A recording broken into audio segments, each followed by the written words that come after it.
Good afternoon and welcome everyone. On behalf of Great Place to Work, I want to welcome you to this webinar. My name is Tyler Thorpe and I'm a senior consultant at Great Place to Work, and I'll be your host for the next hour. Joining me this afternoon are Jimbo Borja, President of S&P Global Philippines, and Jen Lozano. So welcome Jimbo and Jen.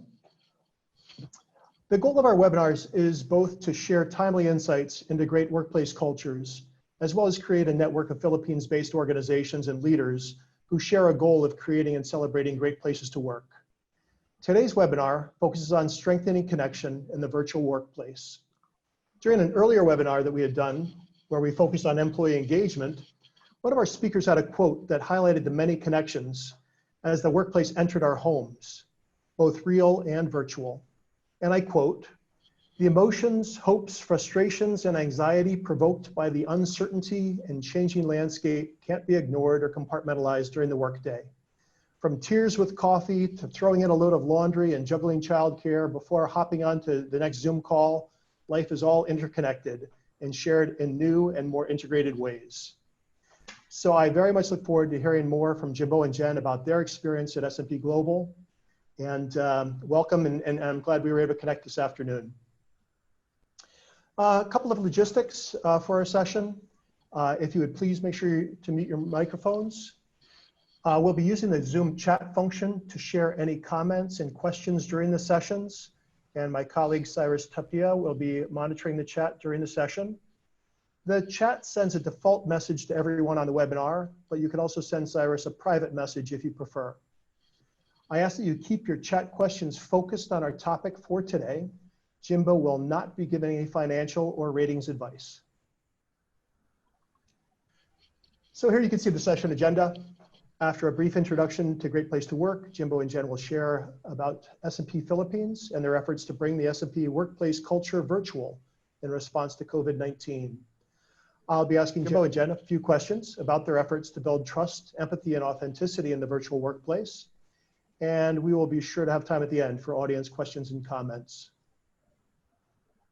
So first, a quick introduction to Great Place to Work.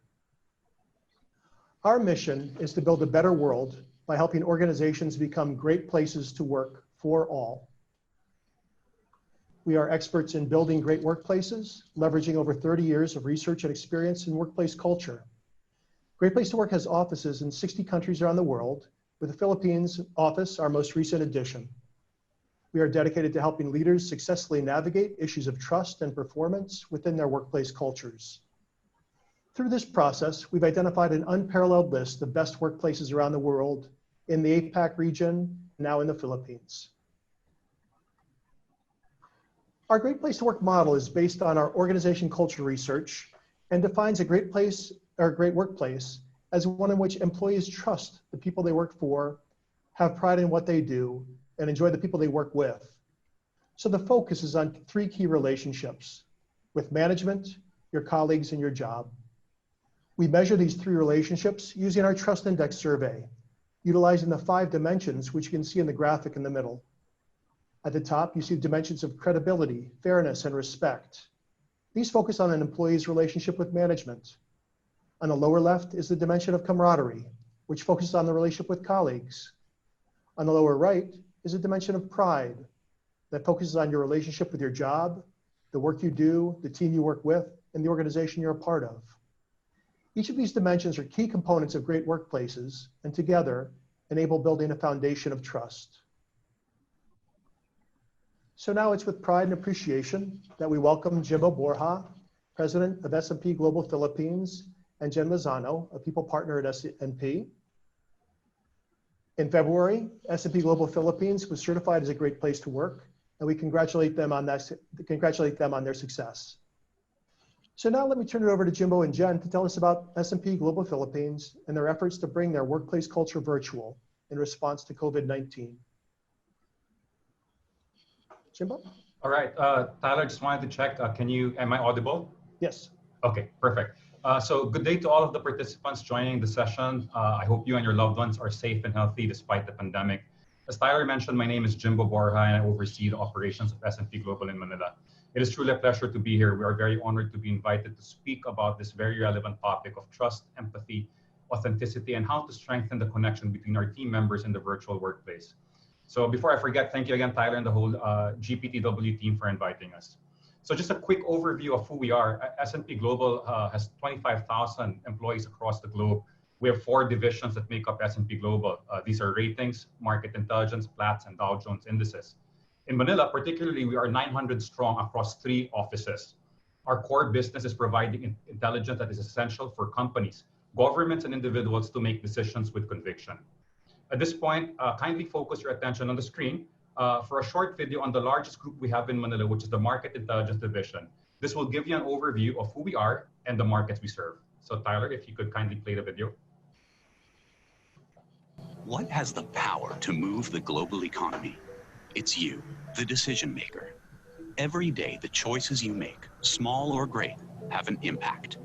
From the governments who create policy, to the corporations who fuel the economy, and the financial companies who support them. Each turn to S&P Global Market Intelligence for the essential intelligence they need to make decisions with conviction. Investment banks and private equity firms identify new opportunities, evaluate mergers and acquisitions, and compare capital raising options. Investment managers confidently build investment strategies by screening on a vast combination of financial, qualitative, and event-driven criteria to generate alpha potential. Banks and insurance companies rely on our scorecards and credit data to monitor risk and navigate the evolving regulatory environment. Corporations rely on S&P Global Market Intelligence to drive business development with deeper insights from competitive intelligence, sector-focused news, and standardized metrics. Governments and regulatory agencies conduct in-depth company research, validate policy recommendations, and monitor credit risk. Academics and think tanks, whether their pursuits are curriculum-based, project-oriented, or research-focused, improve their classroom experience and publish impactful research. Professional services, including law, auditing, accounting, and consulting firms, use tailored workflow tools to navigate complex business decisions, rules, and regulations. At S&P Global Market Intelligence, your workflow is our focus. Get the essential intelligence you need using our customizable platform designed with your workflow in mind, built on verified data, backed by our quality program, and supported by 24/7 365 customer service. Partner with us and set the markets in motion. S&P Global Market Intelligence, serving decision makers globally. All right, so thank you, Tyler. I hope that gave you an idea of who we are and the markets we serve. So on this slide, allow me to share with you the vision, purpose, and values of S&P Global. You might be wondering what this is all about, but please indulge me. Our vision, purpose, and values are the bedrock, the foundation, and the framework that we have relied on creating trust, empathy, authenticity within our team members. These are the grounds on where we base projects on how we have strengthened our connection in the virtual workplace. This is where we base everything that we do. So really quickly, our vision is to power the markets of the future. Our purpose, to accelerate progress in the world. And we do this by providing the needed intelligence to the groups that I have just mentioned, or the video has mentioned rather earlier, so that they in turn can make the necessary decisions for their organization. Our values are excellence, relevance, and integrity. What do these mean? When we say excellence, we set the bar. We move with a purpose to execute. Change inspires us to excel. Relevance, we focus on what matters today. Our penchant for curiosity and insights is what helps us to anticipate what will happen or matter tomorrow. Integrity, we always do what is right. We deliver with quality and transparency to earn trust. And because of these, we are accountable to the markets we serve, our customers, and each other. On to the next slide. So on this slide, I'd like you to focus on the left side of the screen. So if you notice, there's a graphic that illustrates a semblance of a staircase. People being at the bottom, followed by operations, customers, and financial. Based on what I said on the previous slide, you might now have a sense of what this means. Again, people are very important. In fact, they are the most important group in the company. They are the foundation on which we owe the success of our organization to. That is why they're at the bottom, not because they are last, but they are truly the strongest assets of the company. They are the foundation, right? So they hold on the next 3 layers of that staircase. We are a people-first organization. Our programs that revolve around our people, which Jen will discuss in a bit, are made to ensure that operations will, one, run seamlessly. Second, our customers will be served with products and services that are of the highest quality and that ultimately guarantees satisfaction. And last but not the least, financials. And this really takes care of itself given the three previous criteria that I've mentioned. In fact, a testament to this is an increase of our revenue, 14% on our revenue targets for the second quarter compared to the same period last year. All these despite the pandemic and downturn in the economy. So at this point, I'd like to turn you over to Jen, who will continue to discuss the right side of this slide and the rest of the presentation. So Jen. Thanks, Jimbo. Let's stay on this slide for now. Good afternoon, everyone. I hope I'm audible. Tyler, can you just confirm? Yes, yep. Okay. Thank you for taking the time to join us this afternoon. My name is Jen Lozano. I'm the Senior Manager for HR from S&P Global Philippines.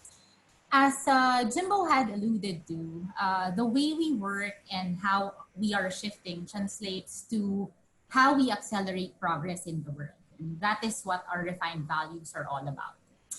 Every effort, every initiative that we have put forward and where our employees participate in all relates to this purpose. And we are committed to continuing this approach, but we know it starts with every single one of our people, from top to bottom members of our organization. COVID-19 is reinforcing the need to support our people as they lead and work differently. During this period, it's also become even more important that we continue to connect with them and nurture our culture. At S&P Global, we fully recognize and understand how our culture supports our strategy. We are serious in developing empathy for our people and the customer. We make sure to provide the necessary tools to apply changes in the way our employees work day to day. And it is through all these that they walk away with a sense of pride in where we've come as an organization and where we're going, not to mention setting them up for success even through these times of uncertainty. As an employee of S&P, we challenge and inspire ourselves to show up differently every day through the values in motion that you see on the right side of the screen. Being open to new ideas and ways of thinking, aspiring to do more, empowering themselves and others, putting the customer experience at the center, challenging themselves, prioritizing common goals and executing as one, following through their commitments, thriving in open and honest communication, and leading with empathy. These may sound simple and basic, but we know every day it can be challenging. So part of the culture that we have built and continue to do so is encouraging our people every day to be the best versions of themselves. Next slide, please.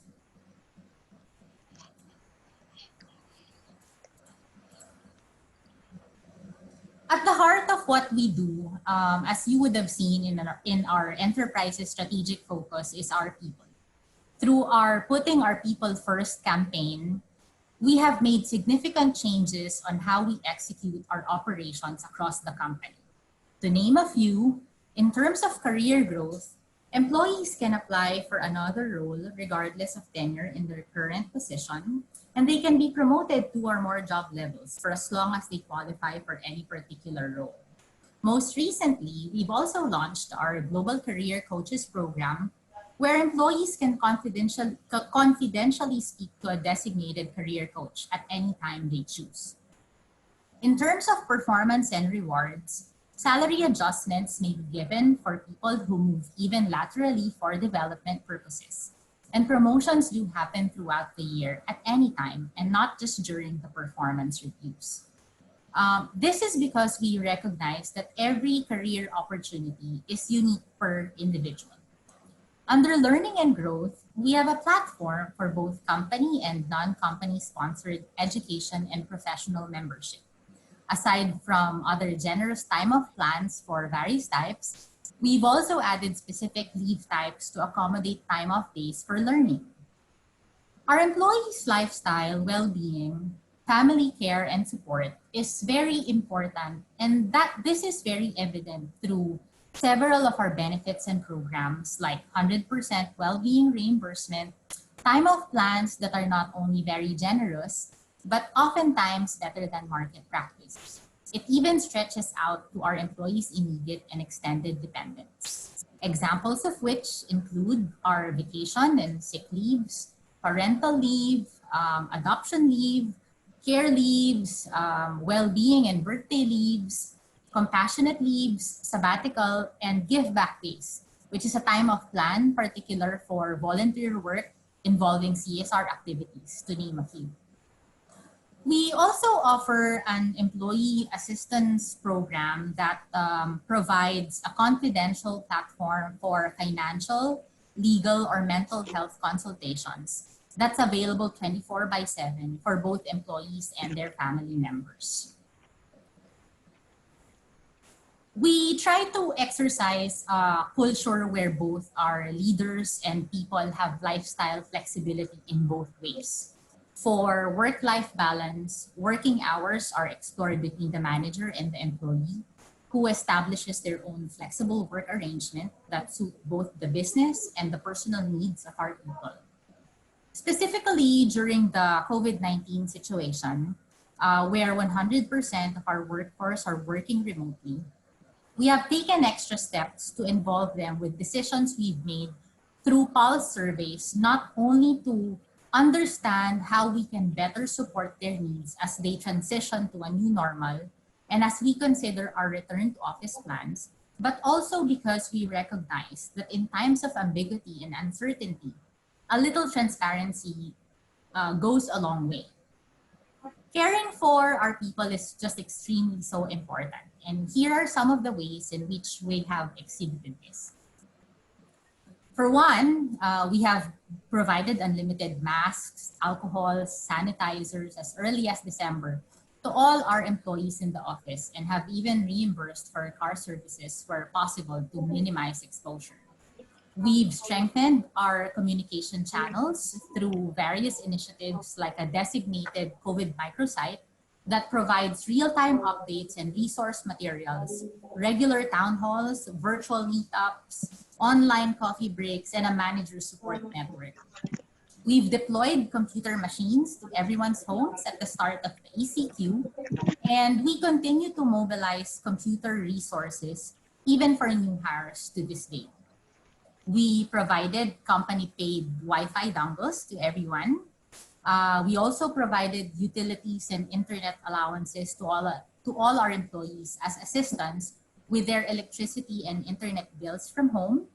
We've launched a well-being program to encourage employees to stay fit and healthy, which also covers reimbursement of any COVID-19 related health and safety measures like face masks, shields, PPEs, alcohol, sanitizers, aside from other well-being or fitness items. We've also enhanced our existing employee assistance program to cover more extensive consultations on mental health. We expanded our HMO coverage to include availability and consultation with teledoctors. We extended usage and carryover of our birthday, vacation, well-being, and parental leaves to allow our people more flexibility. We also adopted a more flexible and division-customized performance management and review process to recognize the unique difficulties in achieving KPIs during remote work setup. Our CEO even granted special bonuses to identified COVID-19 heroes. And particularly during this pandemic, we have even granted extended holidays for the entire enterprise and encourages everyone to take time off to relax and rejuvenate. As HR partners, personally, not only do we monitor employees who may have contracted the virus, but we also continue to support their needs in whatever way we can. Lastly, we have taken a proactive approach to allow everyone to continue to work remotely in the comfort of their homes throughout the rest of the year or as long as they feel uncomfortable with public exposure. Through our strengthened and continuous collaboration between all our leaders and people managers, our strategic efforts on how we have handled and continue to manage the pandemic has never, even for a day during this 5-month quarantine period, deviated from our purpose and our values. Lastly, here at S&P Global, the employee resource groups that you see on the right side of the slide are a core part of our diversity and inclusion strategy. It's almost crucial to being able to provide our people the opportunity to problem solve, to innovate, to develop and showcase their leadership and project management skills, and definitely at the heart of our employee engagement. We have one specific to those who are fans of digital learning, one specific to women empowerment, one specific to the LGBTQ community, one specific for Asian professionals, a veterans group, and another one for specific for parents, which, by the way, I also lead. We're extremely proud to be leveraging on these resource groups to continue not just our D&I strategy, but also our connection and relationship with everyone while they continue to work remotely. Next slide, please, Tyler. Thank you. Okay. What you see on this last slide are actual testimonials from our people in their social media accounts. Individual accounts are not regulated, and hearing from our employees is really what fuels us to keep accelerating progress forward. You know, people have really been very grateful and overwhelmed. And this to me is really a testament to how our purpose and values are alive in all our day-to-day. And that our culture at S&P is really a synergy between the business and our people. So really, when we talk about trust, empathy, authenticity, and how we strengthen connection in the virtual workplace, I would say that it's not something we can change overnight. It's not something that we have changed overnight, or just because there is a pandemic. But really, it's the kind of culture that we have built over time. Okay. Yeah, so thank you, Jimbo and Jen. I appreciate, I think, Jen's last point, how, and this is shown in much of the research that's being done across organizations during this time of COVID, that organizations who had strong cultures going into times of crisis tend to respond to crisis in a much more kind of coherent and planful way. And so I think this is a real testimony to that, and I appreciate that. So yeah, I have a few questions for Jimbo and Jen to kind of start things off, but I encourage anyone else who has questions or comments to please type them into the chat, and we will get to those. But let me begin with an opening question, and that is, our Great Place to Work model and survey emphasizes the importance of being able to bring your whole self to work. And I remembered when we were kind of preparing for this that Jimbo had mentioned, well, what do you do when work brings its whole self home? And that stuck with me as a visual. So what do you do when work has brought its whole self to home? I guess I'll take that, Jimbo, right? Go ahead, Jen, yeah. All right, okay. Well, yeah, thank you for that question, Tyler. I think particularly for us at S&P, as I've talked about our values earlier for the last, 8-10 minutes, our culture really plays a very significant aspect with how every single one of us relate with and to one another. Time and again, we really do encourage our people to show differently and be the best versions of themselves every day. And that has not changed even while we work remotely. I think it even has improved tremendously because we have seen everyone, step up during this pandemic, and we hear our employees appreciate their leaders even more, stating that COVID-19 has brought out the best in everyone. We heard that from a lot of our employees, that they appreciate their managers even more.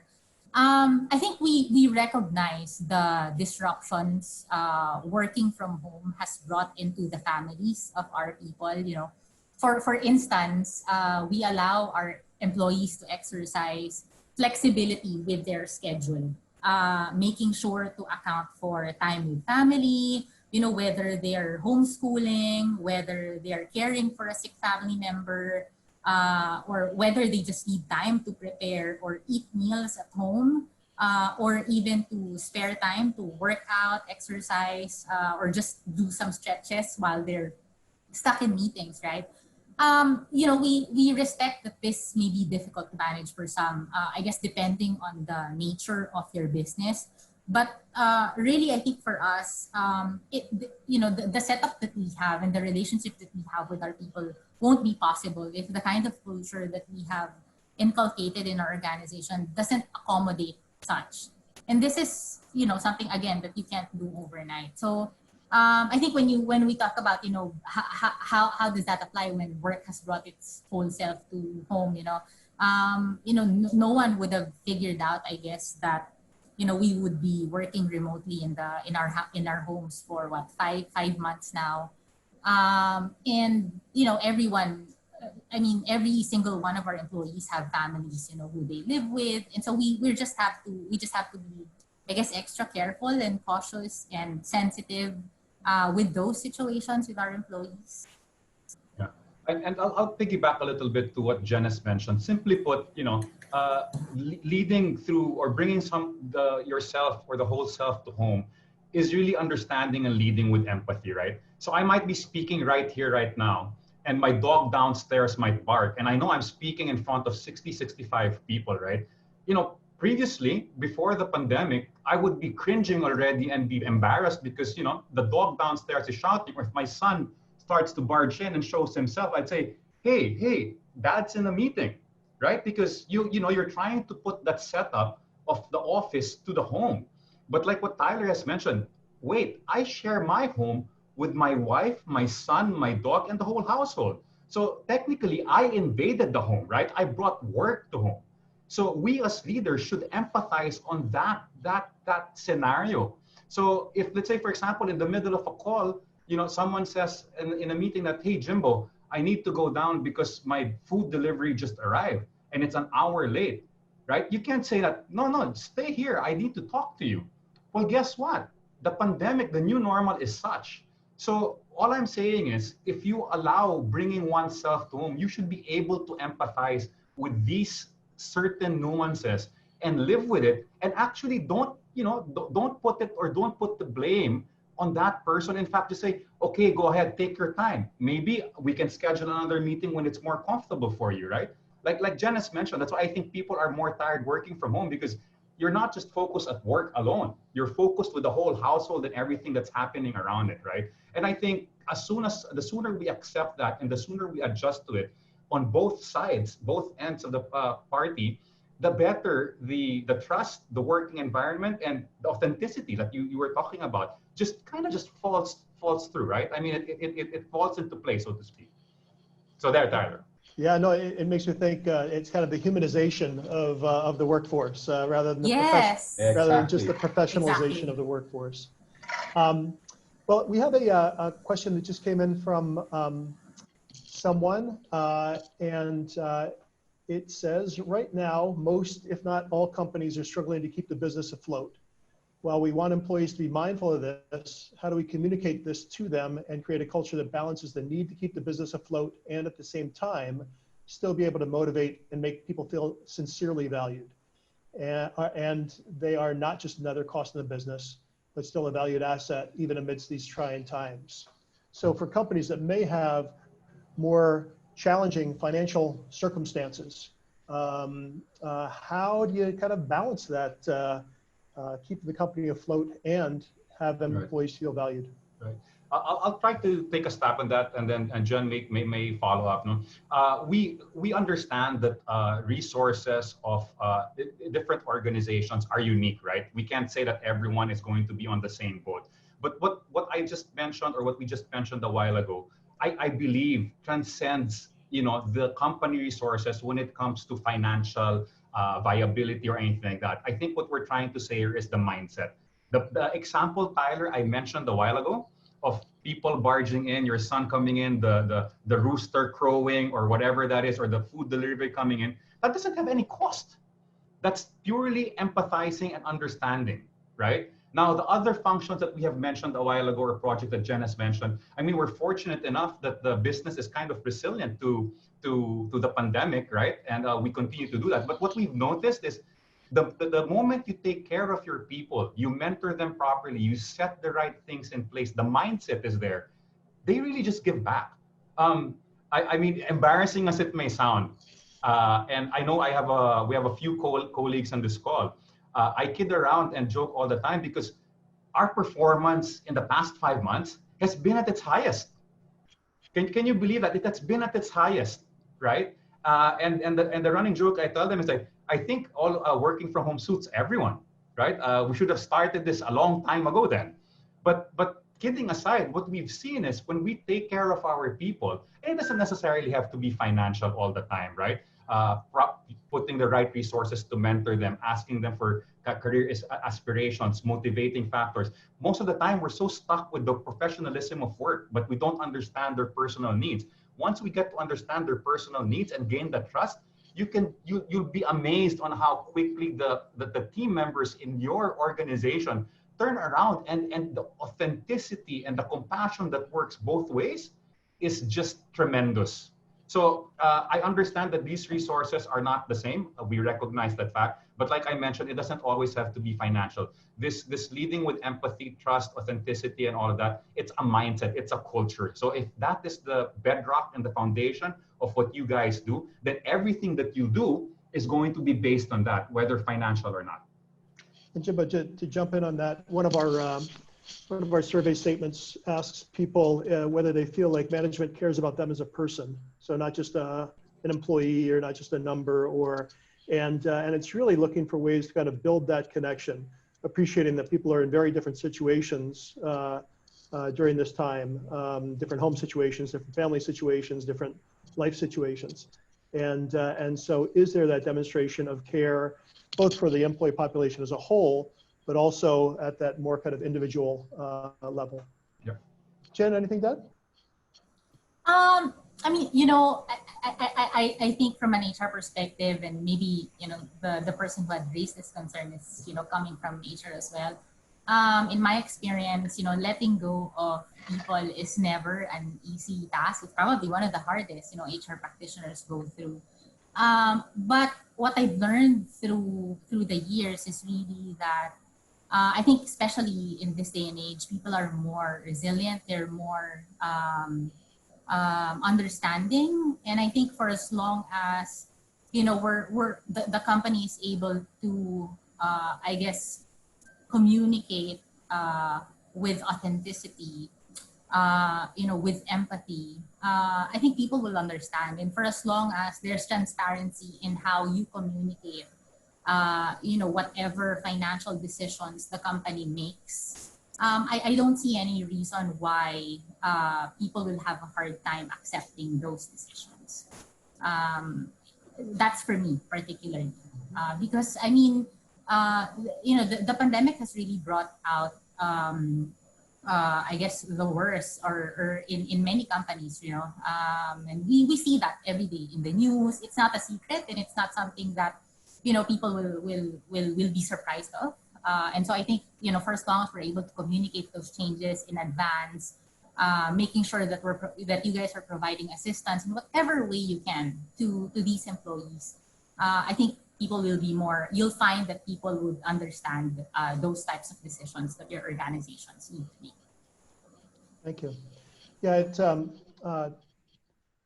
kind of leads me to my to the next question that we had prepared. As I kind of hear, and as we prepared for this webinar, you know, I see the partnership that both you, Jimbo, as a senior leader, and Jen as an HR partner have kind of taken in responding to COVID and reinforcing the S&P culture. Can you share a little bit about that? How you all kind of tag team in this approach? I'll take a first shot on that as well. So, partnering with HR, in this case, the people team, we call them our people partners, is really essential in ensuring that the right programs are in place. They are the experts when you think about when it comes to these things, right? But it really transcends that. I'm very proud of the people team that we have.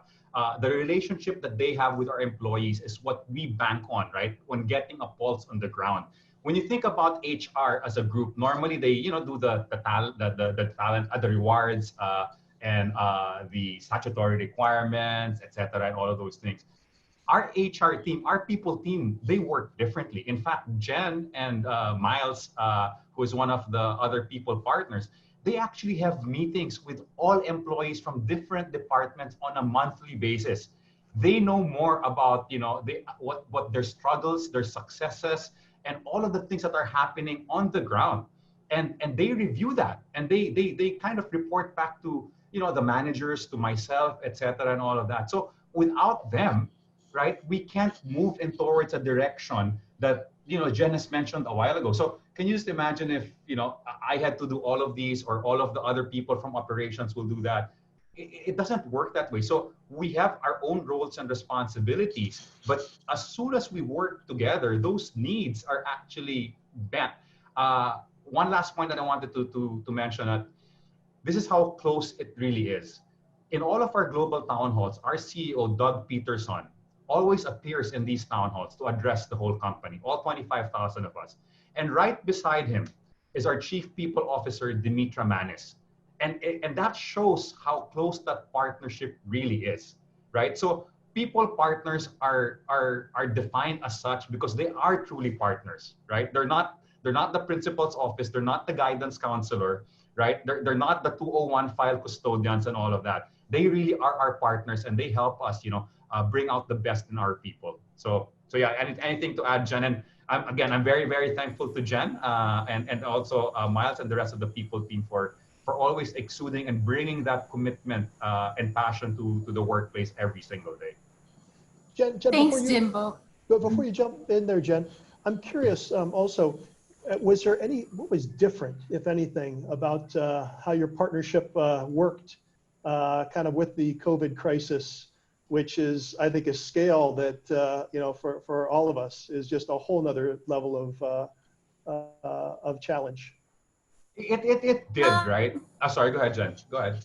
Yeah, I don't want to say that it has changed drastically. Mm-hmm. I think for the most part, as Jimbo mentioned earlier, for us, really we've shied away from, I guess, the more traditional structure of HR, where HR is very administrative. It's almost like a policing body. For us, for the longest time, it's always been like a partnership. And that's why, my title is People Partner, because really I'm a partner to the business and the people of our organization. So I wouldn't say, Tyler, that, just because of the pandemic, it's changed drastically. I think if at all, for anything, I think it's just the magnitude of how we relate with our leaders. The communication, we've tripled it, we've doubled it. We've been, I would say we've really taken strong steps in terms of communication. But at the start of the ECQ, we've tripled all our efforts. If we were doing town halls quarterly in the past, this 5-month period, we've met with all our managers on the ground almost on a monthly basis. And we've strengthened our resources also. So I wouldn't say it's changed drastically. I think it's just we've added more layers to it.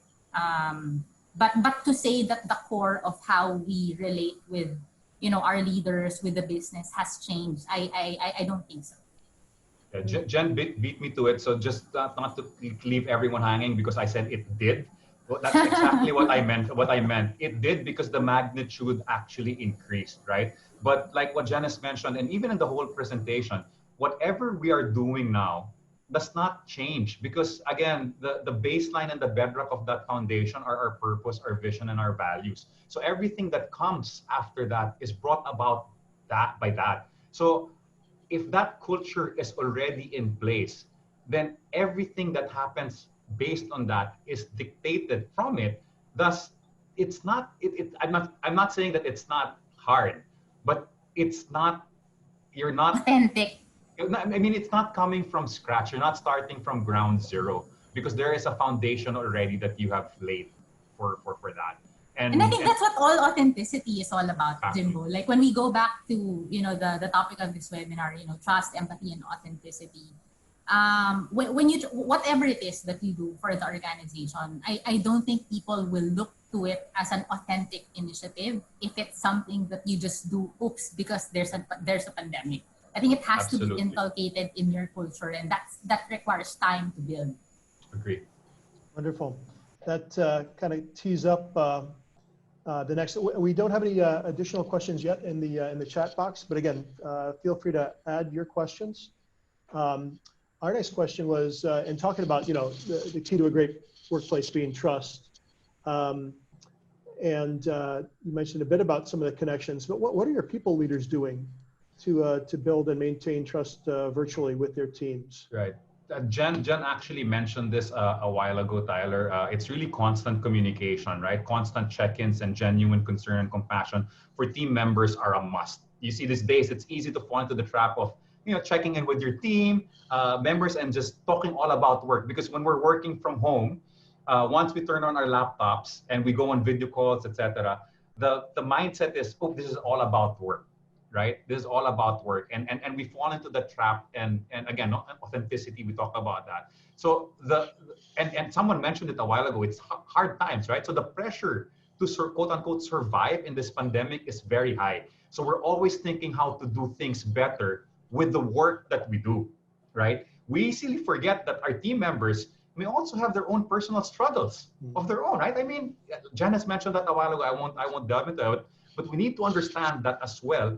And when possible, address those. So once that they can take care of themselves, then the disposition and behaviors at work, in this case at home, will also improve. And the more important part here is that you have strengthened your relationship and trust that naturally follows after these conversations, because everything is genuine. It's leading by empathy, or with empathy, genuine compassion, and that's what it really is. So I hope I was able to kind of answer that, Tyler.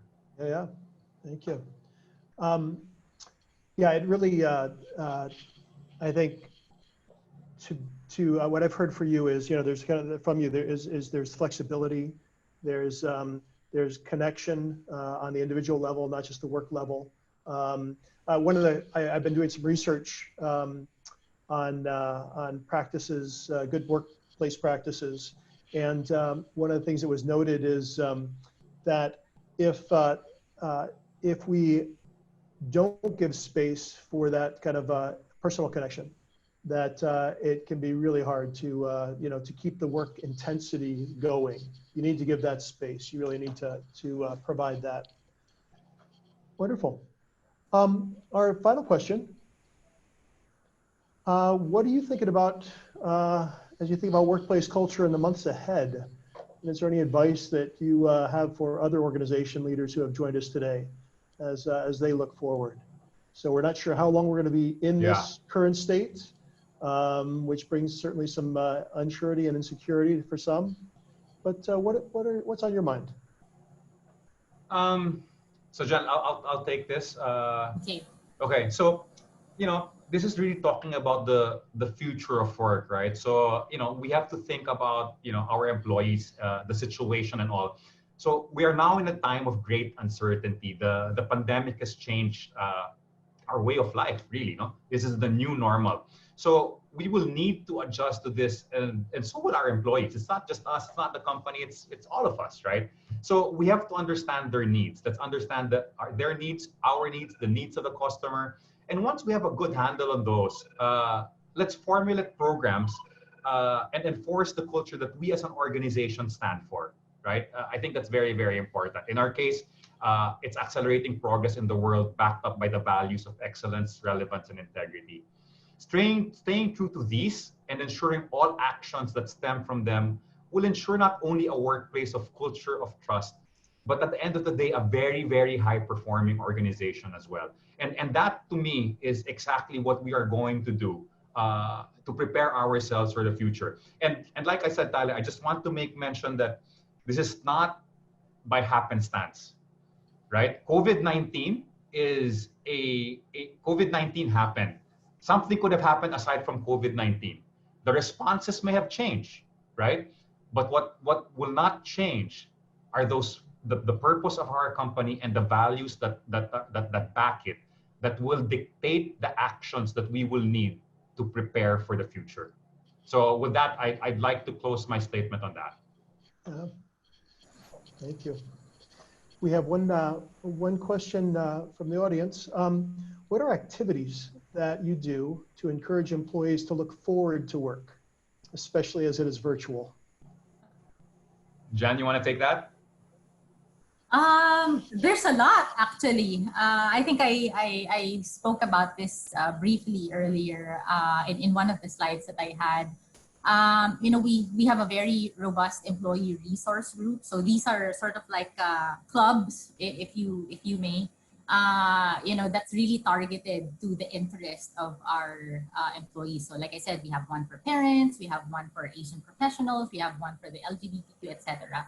And so, we leverage on these resource groups to come up with, I guess, employee engagement, site engagement activities based on what our people want. At the start of, and we've had these resource groups for several years already. We've been accustomed to, I guess, doing these activities physically in the office, And so at the start of the quarantine period, we also had to shift our gears.